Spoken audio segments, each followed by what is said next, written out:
Y'all, I am just a girl who went through some shit as a child that has impacted my entire life in ways that are not necessarily seen, but I feel them. And I've done a lot of work. I'm not a therapist. Please don't take my word as gospel, but I'm talking about my experience.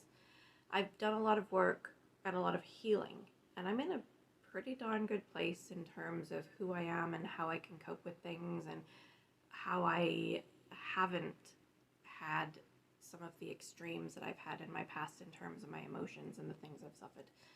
That being said, trauma can reignite the feelings, at least for me, and then because I'm feeling a certain way, it makes me think of the thing that made me feel that way the first time. And that, thinking about those events, brings up grief. And grief is one of those things where it never goes away. It never gets smaller. It's always there. But your life you build around it, right? And you make spaces where it isn't. I love the analogy of a ball in a box. And at first, the box is the same size as the ball, so it's constantly hitting the walls and you feel it. And as you grow and you build your life, you build that box wider and wider.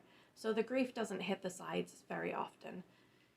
But when it does, man, it can take you out. It can just lay you out with just feelings like, why can't I deal with this? Why can't I process this? Why am I being triggered again? Why is this coming up? I dealt with this years ago. I've dealt with it so many times.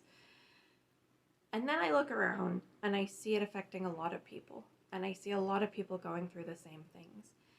And I think the only thing I can say today is to be kind to yourself, right? And try and take my own advice. I have to take my own advice.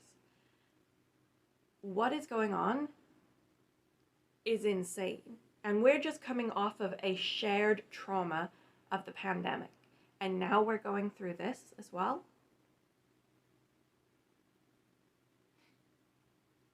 Yeah, emotions are going to come up.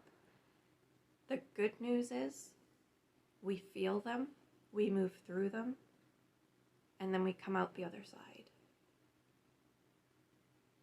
Take care of yourself.